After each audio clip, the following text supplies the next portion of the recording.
Perfect morning sa inyo mga bradiks. Niya na pod mi karon sa Matan-aw, Barangay Kibao aron magkandak og house search. Nalipay kaayo mi pagdako kay naka-harvest na ang Lozano Farm og vermicast. So kung naka-remember mo last time, nag-overtime mi diri sa Barangay Kibao na house search para ma-construct tong vermicast. Karon naka-harvest na sila, unya nakahali na sila actually og almost 1,000 pesos. Matali eh. Pila ng kilo ani? Gito. 5 kilogram jud. Pila ang 5 kilo sa ninay? So mo ni siya karon ang nahuman nga structure for vermicast. So as you can see, dira gipangbutang ang mga laya na mga dahon, mga biodegradables, mga waste sa baka. Muna kaunon sa wati aron mahimo siyang ang tais actually sa wati muna mahimong vermicast. Pwede siya mahimong fertilizer sa mga tanom ninyo. So muna na siya karon ang iyahang itsura.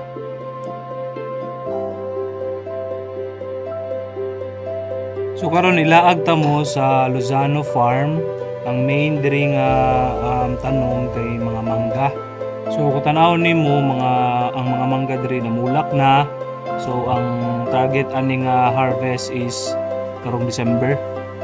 So aside sa mga mangga naapoy garden si mama, mga gulayan, naa siya'y dako kayo nga talungan diri.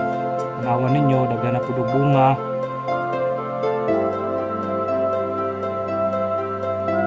Naapod siya yung mga okra, mga patola, mga lemonsito, mga gabi, ug daghan pang mga klaseng mga gulay ug prutas diri sa farm.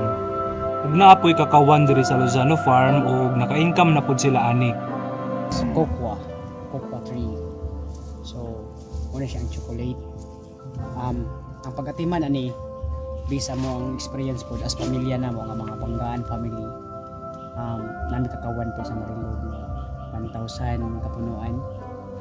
So, ang pag-atiman ani kailangan ingani kadako no, dapat kung nasi mga salingsing dire imo na siya pamutlon para like ani ba kani siya salingsing man ni tatlon dapat na ni kay para makabuylo jud ihang bunga ba yan indot og quality dagkog liso ko di ang mga bunga ana siya. So dapat yung nagipamutos po nila kay para walay ulod. Ang ganahan kay nako diri pag manimi sa Lozano Farm kay daghan kayo og mga nindot na mga orchids si Nanay Lucy. So sukad si daghan kayo og mga orchids nga lahi og mga color ang iya mga flowers.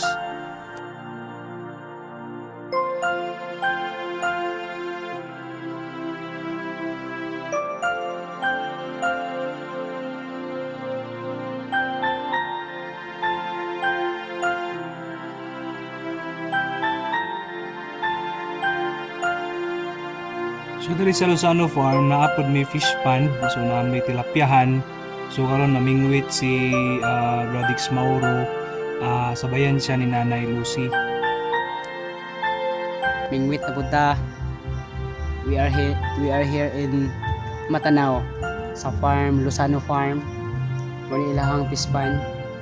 So dagang kay haluan diri kasili, karpa, tilapia, dagang kay mga buriring, dagang kay buriring oh. Ang nagbaki diri wa Dix. So abunda na diri sa sudan. Buhaton diskarte lang. So nawa nyo karon Dix, kuha ta karon. Dako ang tilapia ri Dix, dili na ito ang color. Pula na ang color sa ikog. Pula na ba? Kita mo nang tilapia sa bangkerohan. Sumudi ni ang payag-payag diri sa tunga sa Lozano Farm. Diri nagpuyo si Nanay Lucy, si Bradix Kuya Lloydy, si Ate Kenneth ug ilahang mga anak. So katong last visit din namo diri sa Barangay Kibao House Search Matan-aw, daghan kayo og na-harvest na talong si Nanay Lucy. So iyan ang gipabalon sa amoa, kanawa daghan kayo. Soto, isaw. Kuha si Kuya og anang kuan. Manok. Sabaw tag manok. Nagkuha siya. Kasi muluto, ikaw si kuya. Nakakan ka ni Desa na Siya? laro kayo. Muna yung mga talong ni mama nakuha, daghan kayo, so muna yung mga dalawang karon. Salamat Lord. Lami kayo. Kainin butong sa matanaw bakit isa lami kayo.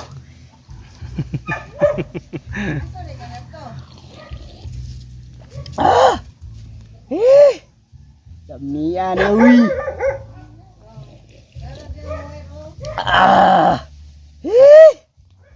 Lami kayo.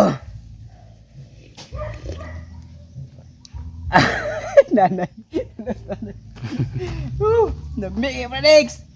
Anhi mo re! Sa matanaw ra yun ni Matilawan! Anhi mo re! So katulang mga Bradix, salamat kayo sa inyong suporta. So naka-house church yun mi sa Barangay Kibao, Batanaw.